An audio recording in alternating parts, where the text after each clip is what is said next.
इस वीडियो में हम एडवर्ब के पार्ट 2 में जो भी महत्वपूर्ण प्रयोग हैं उसकी चर्चा हम करेंगे। तो सिंपल एडवर्ब के जो छठा भेद है वह है एडवर्ब्स ऑफ कॉज या इफेक्ट। यह कारण या प्रभाव व्यक्त करता है।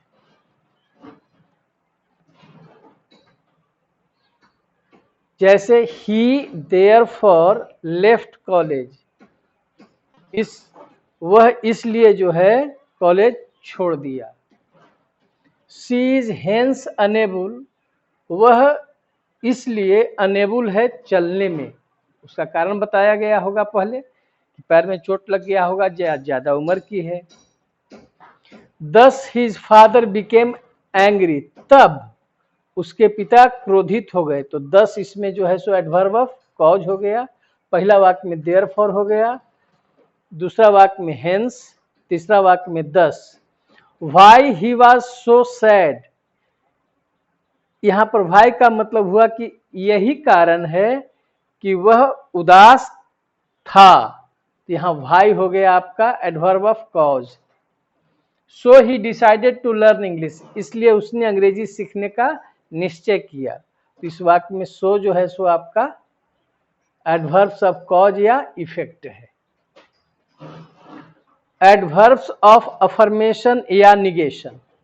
अफर्मेशन मतलब यस, निगेशन मतलब नो। जैसे we do not know him, मैं उसे नहीं जानता हूं। इसमें नॉट हो गया, आपका निगेशन बता रहा है। श्योरली ही इज मिस्टेकन, निश्चित रूप से वह मिस्टेकन में है, मतलब गलती पर है। तो श्योरली यहाँ पर आपका एडवर्ब ऑफ अफर्मेशन हो गया। Indeed Rahul was very happy, Indeed मतलब सचमुच, सचमुच राहुल बहुत खुश था, एडवर्ब ऑफ अफर्मेशन हो गया। Can you solve this question, question क्या, can you solve this question, तो yes adverb of affirmation, no जो हो गया so adverbs of negation. She is very intelligent indeed, indeed का प्रयोग या तो वाक्य के शुरू में भी कर सकते हैं, बीच में भी कर सकते हैं और अंत में भी कर सकते हैं, जिसका मतलब होता है सचमुच। तो यहाँ पर इंडीड जो है एडवर्ब्स ऑफ अफर्मेशन में यह आएगा। तो आपने देखा कि एडवर्ब ऑफ अफर्मेशन में और निगेशन में जो आए not, surely, indeed, yes, no, ये जो है एडवर्ब ऑफ अफर्मेशन और निगेशन में है। तो अफर्मेशन में होंगे जो हाँ का बोध कराएगा, निगेशन में होंगे जो नकारात्मक बताएगा। दूसरा भेद, पहला सिंपल एडवर्ब हुआ, उसका इतना पार्ट्स था। दूसरा भेद है इंट्रोगेटिव एडवर्ब। जब किसी एडवर्ब का प्रयोग प्रश्न पूछने के लिए किया जाता है, प्रश्न पूछने के लिए किया जाता है तथा उसके प्रयोग से कौन कौन चीज व्यक्त हो, प्लेस, टाइम, रीजन कारण, नंबर या फ्रीक्वेंसी, संख्या या बारंबारता, तथा एक्सटेंट मतलब विस्तार व्यक्त होता है, तो उसे इंट्रोगेटिव एडवर्ब कहा जाता है। अब इसका यहाँ पर एग्जाम्पल देखें। वेयर आर यू गोइंग, तुम कहाँ जा रहे हो, तो वेयर से क्या व्यक्त हुआ, प्लेस व्यक्त हुआ। When will you come back, तुम कब वापस आओगे, तो यहाँ पर जो है सो टाइम का बोध करा रहा है, when. Why are the students shouting, why जो है सो यहाँ पर रीजन पूछ रहा है, कारण पूछ रहा है। How many girls are there in the class, यहाँ हाउ मेनी क्या पूछ रहा है, नंबर पूछ रहा है। How high is the Amarnath cave, Amarnath cave कितना ऊंचा है, इसका मतलब एक्सटेंट पूछ रहा है, विस्तार, एक्सटेंट या डिग्री भी इसको कह सकते हैं, यह विस्तार पूछ रहा है। तो ये जो WH हैं इंट्रोगेटिव एडवर्ब हैं क्योंकि इनसे स्थान, समय, कारण, नंबर और विस्तार, विस्तार का अंग्रेजी एक्सटेंट या डिग्री, इससे यह व्यक्त होता है, इसलिए यह इंट्रोगेटिव एडवर्ब है। और अब अंतिम भेद है एडवर्ब का, रिलेटिव एडवर्ब। रिलेटिव एडवर्ब का प्रयोग सिर्फ किसी वर्ब या एडजेक्टिव या एडवर्ब की विशेषता बताने के लिए ही नहीं, बल्कि वाक्यों को जोड़ने के लिए भी इसका प्रयोग किया जाता है।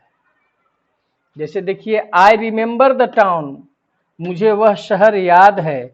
वेयर आई वॉज बोर्न, जहां मैं जन्म लिया था। तो वेयर क्या बता रहा है? एडवर्ब ऑफ प्लेस, और दोनों वाक्य को जोड़ रहा है। यहाँ पर टाउन के बारे में, इस शहर या स्थान को क्वालिफाई कर रहा है, यहाँ पर द टाउन को। दिस इज द रीजन, यही कारण है, तो इस कारण को बता रहा है कौन? वाई। यही कारण है जिसके चलते वह जिसके चलते वह इतना उदास है। तो यहाँ वाई का मतलब हो गया जिसके चलते, कारण बता रहा है, तो इसको कहेंगे एडवर्ब ऑफ रीजन। मैंने इसे किया जब सभी छात्र चले गए थे। तो कब किया? जब सभी छात्र चले गए थे। तो जब से यहाँ पर क्या बता रहा है? टाइम। ये एडवर्ब ऑफ टाइम आ गया। दिस इज द वे, यही रास्ता है। How you can solve it, यही रास्ता है जिससे तुम इसे हल कर सकते हो। तो यहाँ हाउ क्या बता रहा है? एडवर्ब ऑफ मैनर, तरीका बता रहा है। दिस इज द फ्लैट, यह वही फ्लैट है। वेयर वी लिव्ड, जहां हम लोग रहते थे। तो यहाँ वेयर क्या बता रहा है? एडवर्ब ऑफ प्लेस बता रहा है। तो एडवर्ब ऑफ प्लेस में वेयर, एडवर्ब ऑफ रीजन में वाई, एडवर्ब ऑफ टाइम में व्हेन, एडवर्ब ऑफ मैनर में हाउ। यह जो है वाक्य में प्रयुक्त होकर के वाक्य को जोड़ने का काम कर रहा है। अब हम एडवर्ब के आगे की चर्चा करते हैं।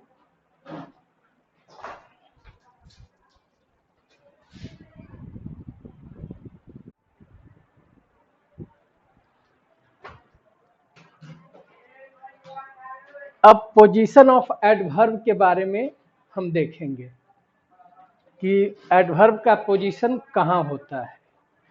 पहला है, इंट्रांजिटिव वर्ब को क्वालिफाई करने के लिए एडवर्ब का प्रयोग वर्ब के बाद किया जाता है। जैसे इंट्रांजिटिव वर्ब किसको कहते हैं? जिसका अपना कोई ऑब्जेक्ट नहीं हो।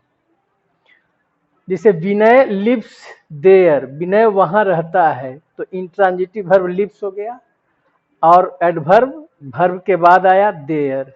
सी sings beautifully, sings intransitive verb है। आई वर्ब करते हैं, तो आई वर्ब का मतलब समझेंगे कि इंट्रांजिटिव वर्ब है, और इंट्रांजिटिव वर्ब के बाद एडवर्ब का प्रयोग किया जाता है। मतलब जब वर्ब को क्वालिफाई करता है, इंट्रांजिटिव वर्ब को, तो वह इंट्रांजिटिव वर्ब पहले आता है और एडवर्ब बाद में। ही केम हियर 2 months ago, इसमें दो तरह का एडवर्ब आया, एक स्थान बता रहा है और एक टाइम। यदि दोनों एडवर्ब आ गया साथ में, तो वर्ब के बाद ही आ रहा है केम। यह आई वर्ब है, आई वर्ब मतलब इंट्रांजिटिव वर्ब है।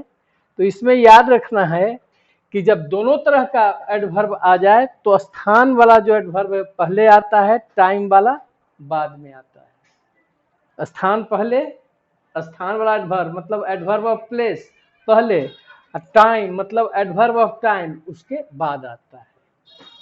नोट में लिखे हैं कि long, long ago, at present और वंस अपॉन ए टाइम, यह जो एडवर्ब है इसका प्रयोग वाक्य के शुरू में होता है।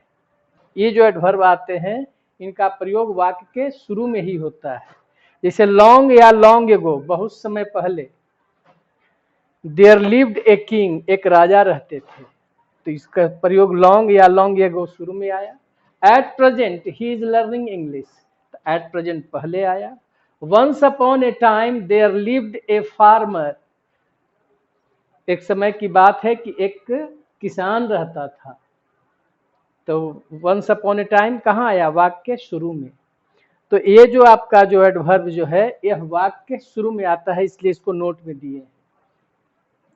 एडवर्ब ऑफ टाइम या फ्रीक्वेंसी, जैसे ever, often, always, frequently, sometimes, seldom, hardly तथा नेवर, इनका जो प्रयोग किया जाता है मेन वर्ब के ठीक पहले किया जाता है।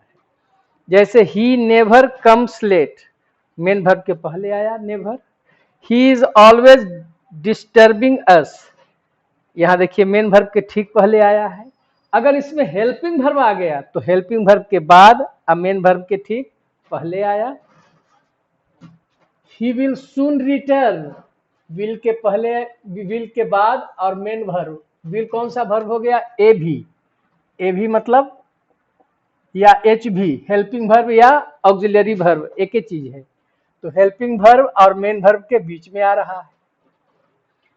टू बी वर्ब के बाद यदि मेन वर्ब न होकर के एडजेक्टिव का प्रयोग किया गया हो तो टू बी वर्ब के बाद तथा एडजेक्टिव के पहले इसका प्रयोग करते हैं। जैसे ही इज ऑलवेज ऑनेस्ट, तो ऑनेस्ट एडजेक्टिव है, इज टू बी वर्ब हुआ, तो टू बी वर्ब और टू बी वर्ब के बाद और एडजेक्टिव के पहले आपका यह एडवर्ब आया। यू आर ऑलवेज लेट, आपका ये जो है टू बी वर्ब है, लेट एडजेक्टिव है, यहाँ पर एडवर्ब आया टू बी वर्ब के बाद आया, एडजेक्टिव के पहले आया। ठीक है। यदि वाक्य में ट्रांजिटिव वर्ब का प्रयोग किया गया हो, ट्रांजिटिव वर्ब मतलब जिसका अपना ऑब्जेक्ट हो, और इंट्रांजिटिव वर्ब का मतलब जिसका अपना ऑब्जेक्ट नहीं हो, इसको वर्ब चैप्टर में हम डिटेल बतावेंगे। यदि वाक्य में ट्रांजिटिव वर्ब, तो ट्रांजिटिव वर्ब आया तो साथ ही अगर ऑब्जेक्ट आ गया हो तब एडवर्ब का प्रयोग ऑब्जेक्ट के बाद ही करें, मतलब ट्रांजिटिव वर्ब प्लस ऑब्जेक्ट तब एडवर्ब का प्रयोग करेंगे। जैसे he does his work honestly, वह अपना काम ईमानदारी पूर्वक करता है। तो डज जो हो गया सो मेन वर्ब हो गया ट्रांजिटिव, यहाँ करना के अर्थ में है, यहाँ हेल्पिंग वर्ब नहीं है, करना अर्थ है। और हिज वर्क ऑब्जेक्ट हो गया और एडवर्ब ऑब्जेक्ट के बाद आया। He called me loudly, called ये आपका टी वर्ब है, ट्रांजिटिव वर्ब है, इसका ऑब्जेक्ट मी है, ऑब्जेक्ट के रूप में मी देख रहे हैं, आई का ऑब्जेक्ट मी होता है। उसके बाद आपका adverb transitive verb plus object के बाद आया। ठीक है। यदि वाक्य में ऑक्सिलरी वर्ब तथा मेन वर्ब का प्रयोग हो, दोनों ऑक्सिलरी वर्ब तथा मेन वर्ब का प्रयोग किया गया हो तो एडवर्ब का प्रयोग ए भी, ऑक्सिलरी वर्ब या हेल्पिंग वर्ब तथा एम भी के बीच किया जाता है। हम ऊपर भी बताए थे, जैसे आई शैल सर्टेनली हेल्प यू, तो आई शैल ए भी हो गया, इसको एच भी कर सकते हैं, हेल्पिंग वर्ब या auxiliary verb. Certainly help you main verb और ऑक्सिलरी वर्ब के बीच में आया। ठीक है। अब एक स्थान है, आप इसमें देखेंगे दो का जो प्रयोग आ रहा है इसमें,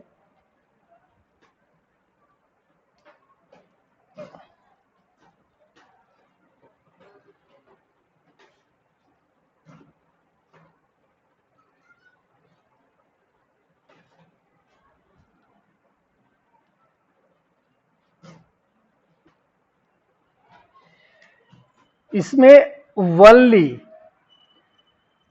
नोट में इसको बता रहे हैं, वनली और इवन। वनली का मतलब होता है केवल, इवन का मतलब भी। इसका आपको कोई फिक्स स्थान नहीं है। इसमें जानना है कि यह शब्द जो एडवर्ब है, यह एडवर्ब जिस शब्द को क्वालिफाई करता है, यह एडवर्ब जिस शब्द को क्वालिफाई करता है तो इस एडवर्ब का स्थान उस शब्द के ठीक पहले करना होगा। अब इसको एग्जाम्पल से आप समझेंगे। ये दो जो प्रयोग है बहुत एक खतरनाक प्रयोग है। किसको यह विशेषता बता रहा है, किसको क्वालिफाई कर रहा है? जिसको क्वालिफाई करेगा उस शब्द के ठीक पहले इस एडवर्ब का प्रयोग होगा। जैसे एग्जाम्पल में आप ले लीजिए, only Ram can speak English. यहां देखिए राम के ठीक पहले आया है, इसका मतलब कि वनली जो है राम को क्वालिफाई कर रहा है। तो इस सब का मतलब भी देखिएगा। दूसरा एग्जाम्पल है, Ram can only speak English.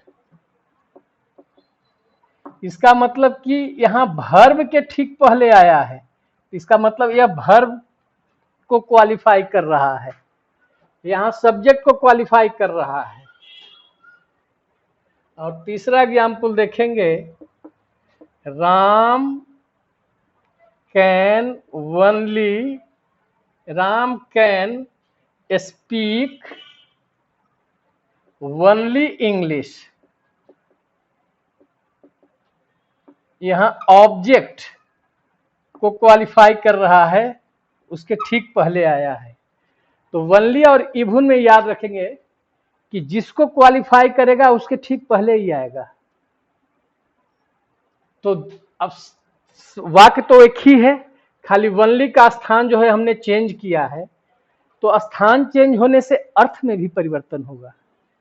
अब इसको देखिए क्या कहता है, सिर्फ राम ही अंग्रेजी बोल सकता है। इसका मतलब राम को छोड़कर और कोई अंग्रेजी नहीं बोल सकता है। राम को छोड़ करके और कोई अंग्रेजी नहीं बोल सकता है। दूसरा है, राम अंग्रेजी केवल बोल सकता है। इसका मतलब कि बोलना पर जोर दे रहा है। राम अंग्रेजी सिर्फ या केवल बोल सकता है, लिख नहीं सकता है। ठीक है, पढ़ नहीं सकता है, सिर्फ बोल सकता है अंग्रेजी।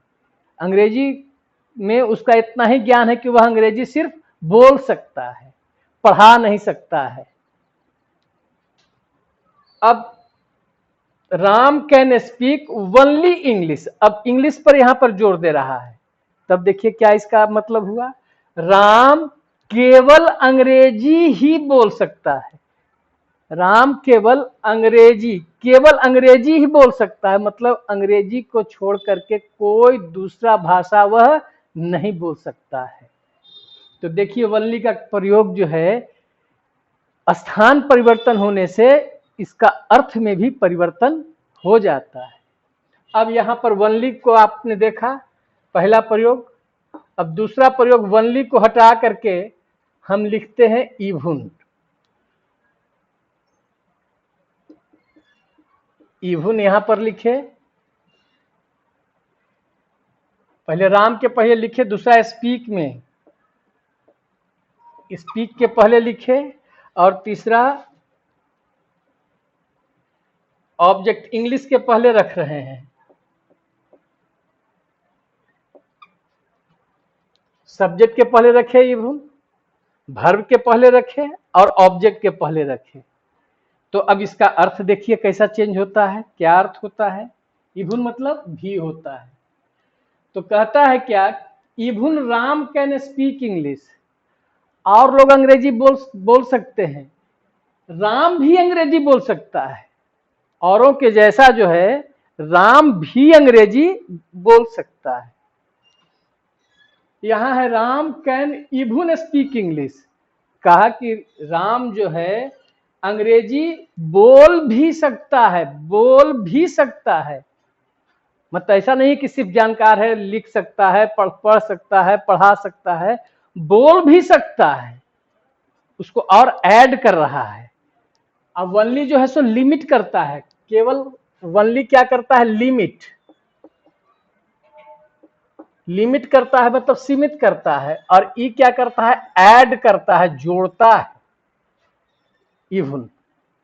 इसका मतलब हुआ कि राम अंग्रेजी बोल भी सकता है, पढ़ा भी सकता है, पढ़ भी सकता है, समझ भी सकता है और बोल भी सकता है। ये सारी चीज को वह जोड़ रहा है। Ram can speak even English, कहा कि राम हिंदी भी बोलता है, फ्रेंच भी बोलता है, बंगला भी बोलता है, बहुत सी भाषाओं को बोलता है, यहां तक कि अंग्रेजी भी बोल सकता है। राम अंग्रेजी भी बोल सकता है, मतलब और भाषाओं के अलावे राम अंग्रेजी भी बोल सकता है।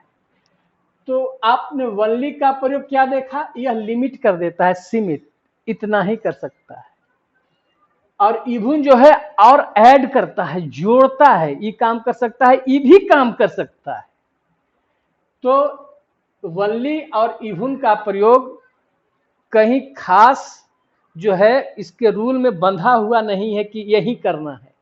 इसका प्रयोग में यही समझना है कि जिसको यह क्वालिफाई करेगा, जिस शब्द को यह क्वालिफाई करेगा, उस शब्द के ठीक इसके पहले इसका, इन दोनों का प्रयोग किया जाता है। ठीक है, इस तरह से आपका पार्ट 2 जो है यहाँ समाप्त होता है। फिर आगे और प्रयोग देखेंगे।